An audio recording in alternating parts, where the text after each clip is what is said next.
परिस्थितियां कभी जीवन में एक जैसी नहीं रहती। जीवन के भंवर में उतार चढ़ाव तो आते ही रहते हैं।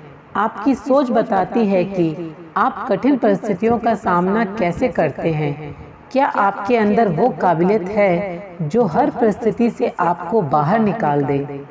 एक कहानी यूं है कि पुराने समय में एक व्यापारी ने किसी धनी साहूकार से पैसा ब्याज पर उधार लिया था, लेकिन व्यापार में नुकसान हो जाने की वजह से वह साहूकार का पैसा लौटा नहीं पा रहा था। व्यापारी की एक बेहद सुंदर बेटी थी। साहूकार बड़ा कुटिल था। उसने सोचा कि व्यापारी पैसा तो वापस कर नहीं पा रहा है, तो क्यों ना इसकी परिस्थितियों का फायदा उठाया जाए।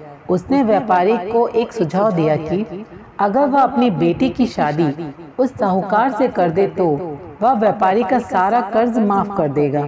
व्यापारी बेचारा मरता क्या ना करता। उसने अपनी बेटी को सारी बात बताई।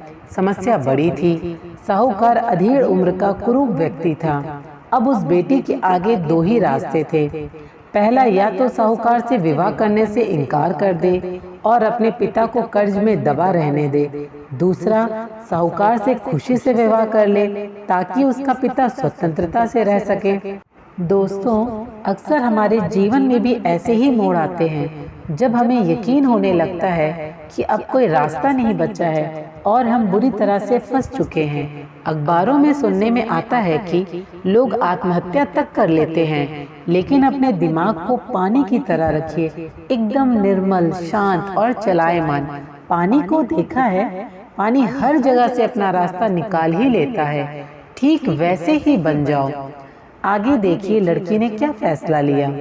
लड़की ने साहूकार के आगे एक शर्त रखी कि साहूकार एक थैला लाए और उसमें दो गोलियां डाले, एक सफेद रंग की और दूसरी काले रंग की। इसके बाद लड़की उस थैले से आंख बंद करके कोई एक गोली निकालेगी। गोली अगर काली निकली तो लड़की साहूकार से विवाह कर लेगी और उसके पिता का कर्ज माफ कर दिया जाएगा। साथ ही अगर गोली सफेद निकली तो भी पिता का कर्ज माफ कर दिया जाएगा, लेकिन लड़की साहूकार से विवाह नहीं करेगी।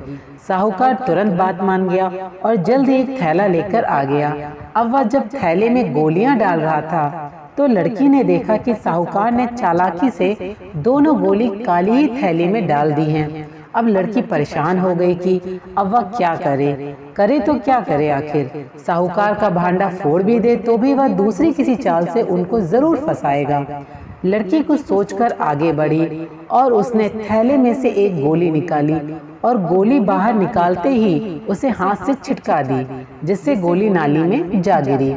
लड़की बोली, माफ करना, गोली मेरे हाथ से छिटक गई, लेकिन चिंता की कोई बात नहीं है। थैली में अभी दूसरी गोली भी तो होगी, उसे देख लेते हैं। अगर गोली काली निकली तो मैंने सफेद गोली उठाई होगी और थैले में गोली सफेद निकली तो मैंने काली गोली उठाई होगी। व्यापारी ने थैले में हाथ डाला तो देखा काली गोली निकली। व्यापारी बोला, आहा बेटी, थैले में काली गोली बची है, इसका मतलब तुमने सफेद गोली चुनी थी। साहूकार बेचारा बोलता भी तो क्या, अगर बोलता तो चोरी पकड़ी जाती। इस प्रकार पिता का कर्ज भी माफ हो गया और बेटी ने अपनी रक्षा भी कर ली। इसी तरह से जब तक आप अपनी समस्याओं के समाधान के बारे में नहीं सोचेंगे, तब तक आप समस्याओं में घिरे रहेंगे, उसमें उलझे रहेंगे। अपने विचारों को खुलने दें, थोड़ा हटकर सोचे। यह सोचे कि अगर हर समस्या का हल है तो मेरी भी समस्या का कोई ना कोई हल जरूर होगा। जब आप यह सोचने लगेंगे तो यकीन मानिए आपको समस्याओं के हल भी मिलना शुरू हो जाएंगे। अगर आपको मेरी ये वीडियो पसंद आई है तो please do like, share and subscribe my channel. Thank you for watching.